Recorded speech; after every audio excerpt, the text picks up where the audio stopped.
Daxili sularının paylanmasında isə relyef və iqlim bir-birilə sıx əlaqəlidir. Materikin mərkəzində ekvatoral iqlim dediyi var. Ekvatoral iqlimdə yerləşən ərazilərdə çay və göl şəbəkəsi daha sıx olacaq. Çünki rütubətlə bağlı olaraq, yağıntı ilə bağlı olaraq. Tropik enliklərdə isə Afrikanın çayları qısa, az sulu olub, əksəriyyəti okeana çatmır. Və materik daxili axarsız çökəkliklərdə qoruyur. Afrikanın çayları əsasən Nil çayı ən uzun çaydır ki, Atlantik okean hövzəsinə aiddir. Kongo çayı, Niger, Senegal çayı, Oranj, ikinci narıncıdır ki, bunlar deməli Afrika, Atlantik okeana aid olan çaylardır.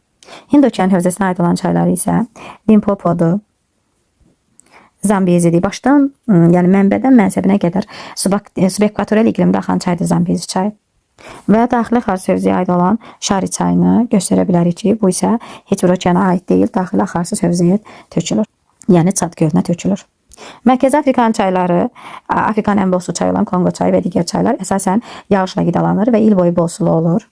Subekvatoral iqlimdən axan çaylar isə əsasən yay aylarında bol sulu olur. Məsələn, bunlara misal göstərə bilərik. Deməli, Zambezi çayını, Volta, Niger çaylarını misal göstərə bilərik. Tropiklərdə isə çaylar demək olar ki, quruyur, yoxa çıxır. Nadir hallarda yağan qısa müddətli lesan yağışları dərələrə dolur. Bu zaman həmən ərazilərdə deməli su quma hopur və buxarlanır. Yəni qurumuş çay dərələri vadilər qalır. Vadi nədir? Qurumuş çay dərələrinə deyilir.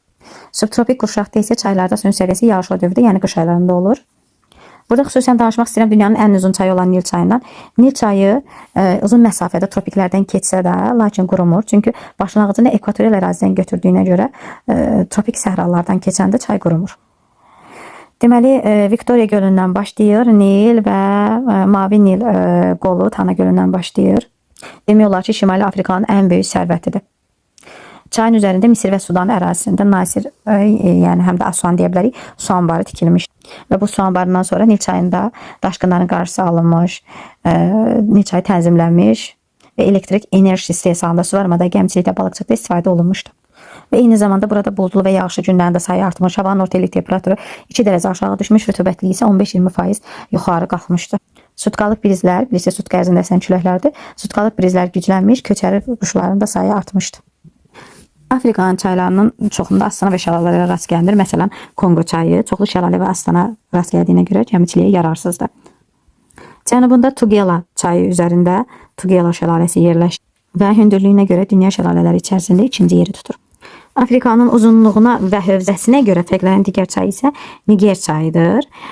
Niger çayı deməli başlanğıcını götürür dağlıq ərazidən və Gvineya körfəzinə tökülür. Çay yaxını boyunca quralıq ərazidən keçir, ona görə də böyük suvarma əhəmiyyətinə malikdir.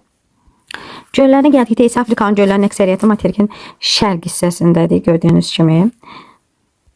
Onlar Şərqi Afrikanın tektonik qırılma zonasında yaranan, biz dedik burada quruda divergent zona, tektonik qırılma zonası var ki, burada ensiz, uzun çökəkliklərdə Graben mənşəli göllər yerləşir. Bunlara Tanganyika, Nyasa, Rudolf kimi gölləri misal göstərə bilərik.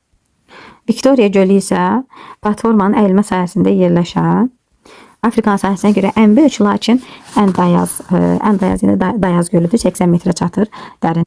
Məsələn, Tanganyikanın dərinliyi 1470 metrdir. Göstərə bilərik. Bundan əlavə, deməli, Böyük Səhranın cənubunda Hamar çökəklikdə Çad gölü yerləşir. O, geoloji keçmişdə Böyük Səhrada mövcud olmuş, böyük bir gölün qalığı olmuşdur. Dərinliyi 7 metrdir. Quralıq dövrdə isə bu 2 dəfə azalıb, yəni yarısı qədər olur. Lakin yağışlar yağan zaman yenidən sahəsi artır. Afrika səhralarında yeraltı suların rolu böyükdür. Ən böyük arteziyan hövzəsi də Böyük Səhralar, yəni dünyada böyük səhralardan birindədir. Yəni Böyük Səhrada bu ən böyük arteziyan hövzələrindən biridir. Çad gölü, Çad, Niger, Nigeriya, Kamerun ərazisinə düşür. Rudolf gölü Efiopiya və deməli Kenya ölkəsinin ərazisindədir. Viktoriya gölü Uganda, Kenya, Tanzaniyanın ərazisinə düşür. Nyasa gölü isə Malawi, Mozambik və Tanzaniyanın ərazisində.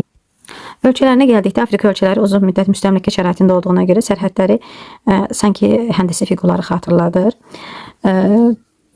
İdarəetmə və inzibati ərazi quruluşlarından danışsaq, burada deməli inzibati ərazi quruluşuna görə Nigeriya, Efiopiya, sonra Tanzaniya, Komor adaları var burada, Cənubi Sudan, Car, bunlar federativ ərazi quruluşuna, inzibati ərazi quruluşuna malikdir. İdarəetmə quruluşuna görə isə monarx ölkələr, deməli Mərakeşdir. Daha sonra anklav ölkə olan Svaziland və Lesotodur ki, bunlar monarx ölkələrdir. Digər ölkələrin hamısı respublika idarə etmə quruluşuna malikdir. Svaziland və Lesoto anklavdır. Anklav nə deməkdir? Hər tərəfdən bir ölkə ilə əhatə olunan ölkələrə anklav ölkələr deyilir. Svaziland və Lesoto haqqında onu da demək istərdim ki, il boyu günəşi özlərindən şimalda görən ölkələr. Afrikanın materik daxil ölkələri Mali, Niger, Çad, Burkina Faso, Mərkəzi Afrika Respublikası, Efiopiya, Zambiya, Zimbabwe, Botswana. İki qitədə, iki materikdə yerləşən Misir buradadır. Misir.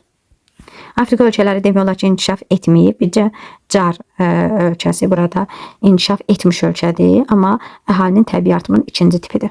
Afrika ölkələrində şimal hissə Şərqi İslam sivilizasiyası, mərkəz və cənub hissə isə Afrika sivilizasiyasına aid.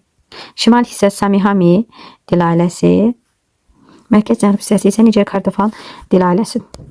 Şimal tropik xətti ilə kəsişən ölkələri Mavritaniya, Mali, Niger, Əlcəzair, Liviya, Misir.